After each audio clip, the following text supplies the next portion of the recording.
why, with all their money, are the LeBron Jameses and the Jay-Z's and everybody else partaking in this? Do they not have a choice? Are they compromising somewhere that they have to go along with this? Are they sadistic?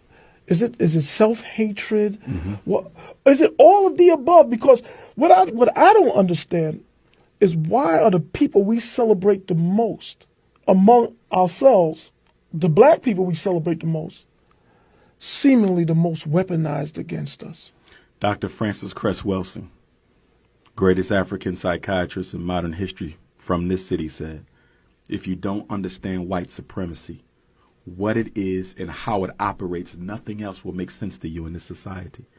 The reason why those who are least interested in helping us fix our problem are the most celebrated is because they are the ones that are put out in front of our children to be celebrated. If you were not loyal to black people before you got rich, you definitely will not be loyal to black people after you get rich. But let's go further. During slavery, when a rebellious slave misbehaved, what would they do? They would put him out in front of all the slaves, and they would whip him and tar and feather him and lynch him as a message to the others. Every generation, white America makes a sacrifice of a black celebrity. Look at your entire life. I've been on the planet 45 years. Every generation of my life, every decade, white America finds a celebrity that they put out and destroy them as a reminder to LeBron and Oprah and Lee Daniels and Tyler Perry and everyone else. Jay-Z, Beyonce, don't forget, you might be a billionaire, but remember who helped you make that money. At the end of the day, y'all got the money, but we got the power. That's why they don't mind signing a $100 million contract. Because everybody in your circle is white. Your agent is white. Your lawyer is white. Your publicist is white. Your banker is white. The person selling you the car is white. So do you know what a black celebrity really is? He's a water sprinkler. He's a redistributor of white wealth. Because you can't use that money to help your own people. The reason they don't help us is because the white man has made it clear. Number one, white people will not support black people who are loyal to black folks.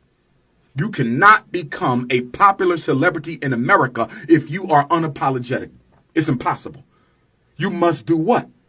Compromise yourself in the presence of white folk. You must be an acceptable Negro. If you are not an acceptable Negro, they will destroy you.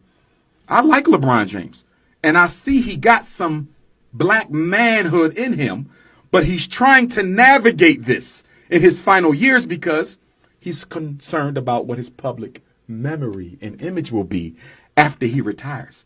Oprah's doing the same thing. You see, they want to help, but they know white folks don't value black people who know they black and want to help black people. That's a crime in America, being loyal to black. You can't be rich and be loyal to black folks because you end up like Johnny Cochran, assassinated, so-called brain aneurysm. They murdered Johnny Cochran because he was investigating how much money America owes black people for slavery. First he gets OJ off, then he gets Geronimo Pratt of the Black Panther Party off for free, defended him for free. And then he says, I'm going to go into reparations and find out what America owed black folk. Black folks said, we can't let this Negro come out with no price. White folks said, we can. They killed him. That's what they do. Look what they did to Bill Cosby. This is the #1 black television star. Yeah.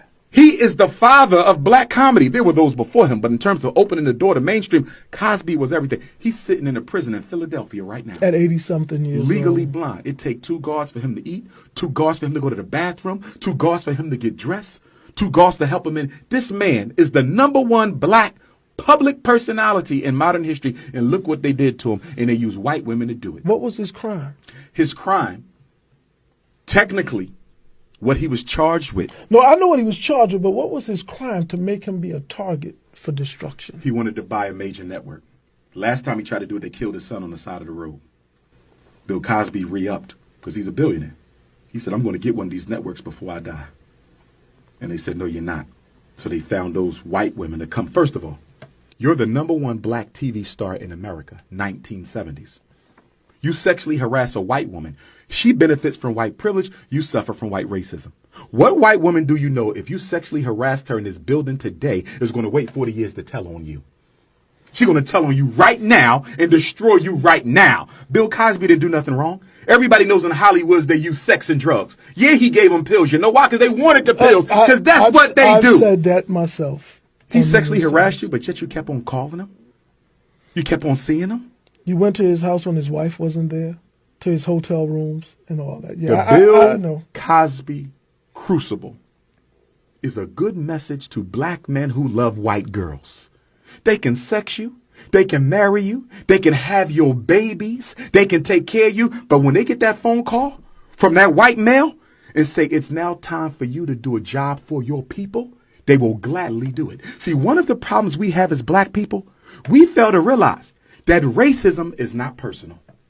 Racism is business. See, black people will have a white friend and say, well, those are my white friends. Okay, they may be. But you need to understand something. Those may be your friends, but they have a loyalty and an obligation to being white before they are the friend of a black person. And if they have to do something to you in order to look out for the best interest of white power and white control, they will do it. They will gladly sacrifice your friendship to help white people achieve their agenda, as those white women did to Bill Cosby. Now, Robert Moulton, just to rehash, to wrap up, Robert Moulton was allegedly part of the Boule secret society. Which was founded in Philadelphia. Yes. And allegedly there's a quote circulating saying that W.E.B. Du Bois, who I believe was a founding member of the Phi Sigma Pi, the Boule, he said, quote, and I still have to find the reference, but this is what's circulating, that W.E.B. Du Bois said, quote, the Boule was started to keep the educated black man away from the Honorable Marcus Garvey. Well, and you know, and in my last episode, I discussed the Boule to some degree because it's important.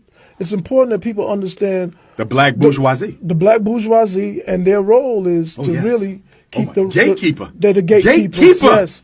And they've been traditionally recruited through the HBCUs and so on and so forth. And Howard University, which we love, is the #1 recruiting site for black agents of the FBI. That's a documented fact. You know, and me personally, I believe this is why Roland Martin came out against Wendy Williams when she said there was no more need for the and HBCU. He's also Boule. He said it himself on the Breakfast Club that he's Boule. Yeah. I've had many interactions with him. Oh, yeah, he's a proud Boule. Oh, yeah, proud. And that's why he tried to come against me on the show I did with him. Oh, yeah. But to me, he can't be a high-ranking Boule, or he wouldn't even be advertised. He wouldn't be advertised. He's a step-and-fetching Boule. Yeah. But again, no neck, bald head. but it shifted from those type of educated black people to the celebrities now. I don't think I think they're obsolete in this day and era. You make a good point. You know, you make a good point. Because there's not enough black professionals to hold the attention of blacks in the ghetto and in the underclass. So now the black Boule has become the black celebrity class. That's it. So that you know what that means, and though. They don't need that education. They're even dumber. They're even dumber. Yes. Not to indict but do you know what that in means? Particular. Yeah. That means we're going to have to take on the rappers. Of course. We're going to have to take on the football players. I'm already doing it. Yes. but see, our youth don't have the political maturity to see that the same person whose music you're listening to, your favorite basketball player, is now the gatekeeper for white power. He's the one that's going to co-sign and silently defend police genocide.